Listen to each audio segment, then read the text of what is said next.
आज मेरे पास बिल्डिंगें हैं, प्रॉपर्टीज है, कार है। आपके पास क्या है? जी दरअसल बिल्डिंगें तो हेवी मेंटेनेंस मांगती है। प्रॉपर्टीज तो इन्फ्लेशन के अगेंस्ट खड़ी ही नहीं हो सकती। और अगर बात करें कार की तो वो तो है ही डेप्रिशिएटिंग असेट। इसीलिए मेरे पास है म्यूचुअल फंड की एसआईपी और एसडब्ल्यूपी। जी हाँ, क्योंकि सरकार ने 1 अप्रैल से म्यूचुअल फंड इन्वेस्टमेंट को सस्ता कर दिया है। दरअसल सरकार एक नया नियम लेकर के आई है, RER, यानी कि रिवैम्प्ड एक्सपेंस रेशियो। इसका मतलब ये है कि जब भी आप फंड परचेस करके करने जाएंगे तो फंड मैनेजर आपको उसकी कॉस्ट को बाइफरकेट करके बताएगा। दरअसल फंड परचेसिंग पर डिफरेंट डिफरेंट तरह की कॉस्ट लगती है, जैसे STT लगता है, कई तरह के टैक्सेस लगते हैं, अब कमीशन लगता है, ब्रोकरेज लगती है। ये सारे जो कॉस्ट रहेगी वो आपको आपका फंड मैनेजर बताएगा। इसके अलावा सरकार ने कमीशन पर 0.15% तक की कटौती कर दी है। तो जब भी आप अब फंड परचेसिंग करेंगे तो आपको पहले के मुकाबले थोड़ा सा सस्ता नजर आएगा। तो अगर आप नए साल में फंड परचेज करने का सोच रहे हैं तो सोचिए मत, परचेज कर डालिए। चलते हैं बाजारों की ओर, जानते हैं क्या रहा पूरे हफ्ते बाजारों का हाल। शुरुआत करेंगे बड़ी खबर के साथ। दुनिया भर में IT सेक्टर के ऊपर मंदी छाई हुई है और नौकरियों में छटनी का डर फिलहाल खत्म होते हुए दिखाई नहीं दे रहा। कुछ समय पहले ही हमने जो बड़ी बड़ी कंपनीज हैं जैसे कैपजेमिनी, इन्फोसिस, TCS जैसी बड़ी कंपनीज के एम्प्लॉयज ले ऑफ की खबरें सुनी थी, और अब वही खबरें आ रही है कोफोर्ज की तरफ से। दरअसल खबर आई है कि कोफोर्ज ने दुनिया भर में करीब 30,000 एम्प्लॉयज को ले ऑफ कर दिया है। सिर्फ भारत में ही इसने करीब 12,000 एम्प्लॉयज को टर्मिनेट कर दिया है। और इसके पीछे की जो बड़ी वजह है IT सेक्टर की मंदी, और IT सेक्टर को AI से तगड़ा कंपटीशन फिलहाल करना पड़ रहा है।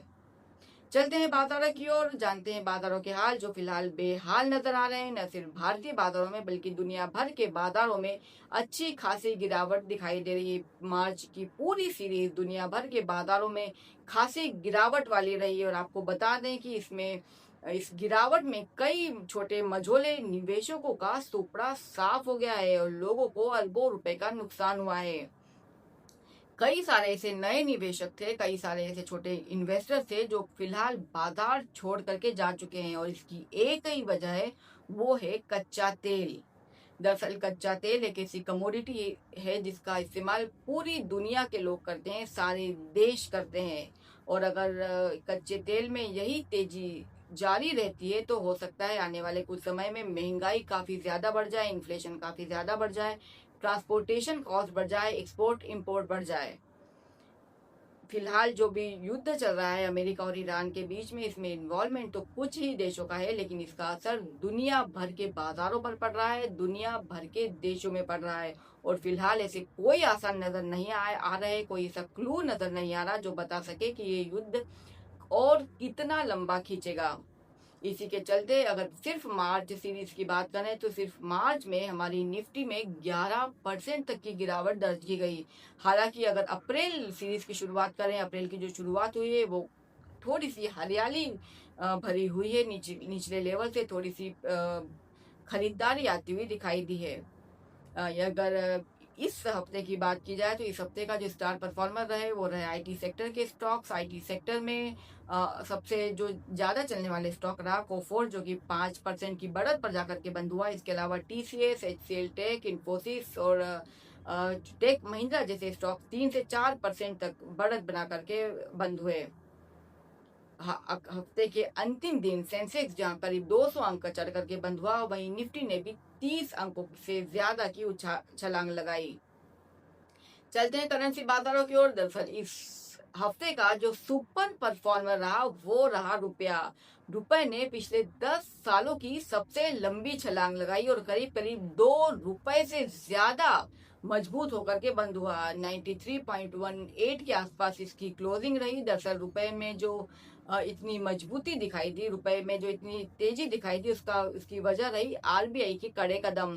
RBI ने फिलहाल डॉलर का स्पेकुलेशन को फिलहाल काफी ज्यादा स्ट्रिक्ट कर दिया है। इसके अलावा ये इंश्योर किया है कि बैंकों में डॉलर की सप्लाई लगातार बनी रहे, जिससे डिमांड और सप्लाई में ज्यादा गैप न रहे और डॉलर के बढ़ते हुए दामों पर लगाम लगाई जा सके। हालांकि इसका जो मेन जो असर होगा, क्योंकि इस हफ्ते तो काफी ज्यादा छुट्टियां थी, इसका ज्यादा जो असर दिखाई देगा वो अगले हफ्ते ही हमें दिखाई देगा।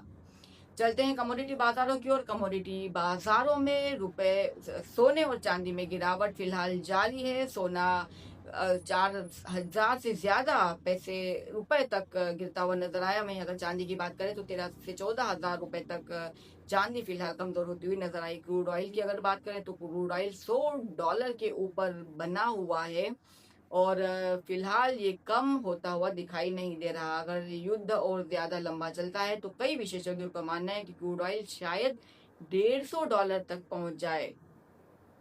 तो ये थे इस हफ्ते के बाजारों के हाल। अगर आप भी करना चाहते हैं बाजारों में ट्रेड तो हमेशा अपने सेबी रजिस्टर्ड इन्वेस्टमेंट एडवाइजर की सलाह जरूर लें।